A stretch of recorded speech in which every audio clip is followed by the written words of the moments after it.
Halo, selamat datang di channel Kamus Hitam. Pada kali ini kita akan membahas mengenai ilmu santet dan juga ilmu untuk memasukkan benda asing ke tubuh manusia.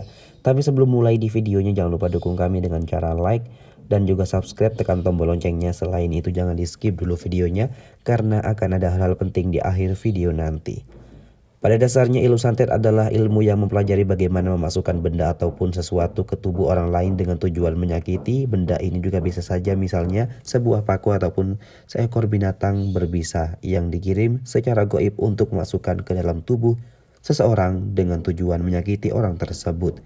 Dan seperti ilmu-ilmu lain yang ada di dunia, ilmu santet juga bisa merupakan ilmu putih ataupun ilmu hitam dan tergantung dari penggunaan ilmu ini apakah untuk kebaikan ataupun untuk kejahatan.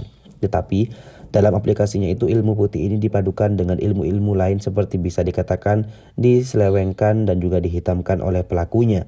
Misalnya yang aslinya itu digunakan untuk menidurkan bayi yang rewel agar bisa terlelap. Oleh maling, ilmu ini juga diselewengkan untuk menidurkan calon korbannya.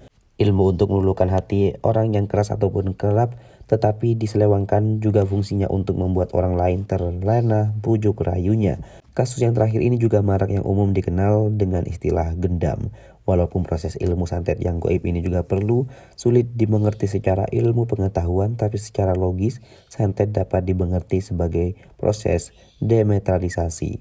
Dan imbalan bisa berupa sesaji khusus yang diperuntukkan untuk makhluk gaib sebagai makanan untuknya, dan imbalan juga dapat berbentuk lain sesuai permufakatan makhluk gaib dengan pelaku santet. Dan setelah imbalan yang dijanjikan disepakati, maka sang kurir pun akan melakukan tugasnya dan juga membawa santet menuju sasaran.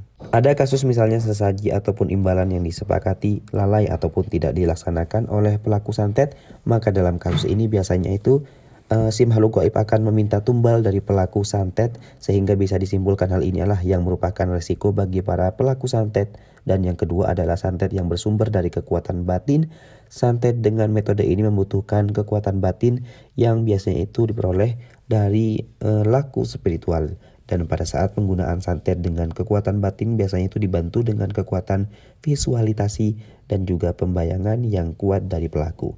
Sehingga pada hakikatnya kekuatan santet ini bersumber dari pemusatan kehendak batin saja, sedangkan peran dari ritual seperti membaca mantra ataupun laku tirakat lain merupakan sarana penunjang yang membantu visualisasi batin sehingga bertambah menjadi kuat. Pada saat santet akan dikirim, benda-benda seperti paku, jarum, beling, ataupun binatang-binatang berbisa bisa diubah dari materi menjadi energi. Kemudian dalam bentuk energi, benda ini dikirim dan juga menuju sasarannya.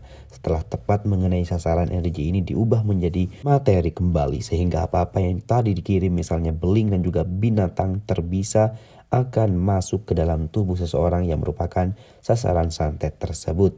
Ada dua jenis santet menelik dari jenis kekuatan yang dijadikan sumber kekuatannya. Yang pertama adalah santet yang dalam prosesnya itu memanfaatkan kekuatan makhluk gaib seperti jin, setan, dan juga makhluk gaib lainnya. Dan dalam pelaksanaannya itu pelaku santet akan bekerja sama dengan makhluk gaib sebagai media pengiriman santet dan untuk mengajak si makhluk gaib untuk dijadikan kurir. Dan ini tentu saja pelaku santet harus memberikan imbalan sesuai dengan meminta oleh sang kurir. Dan itulah pembahasan mengenai ilmu santet dan ilmu memasukkan benda asing ke tubuh manusia. Jadi bagaimana menurut kalian semuanya? Apakah kalian percaya atau tidak? Jangan lupa dukung kami dengan cara like dan juga subscribe agar channel ini semakin berkembang. Juga jangan lupa buat tinggalkan komentarnya di bawah. Mari kita berdiskusi, jika ada kurang atau tambahan lainnya. Terima kasih.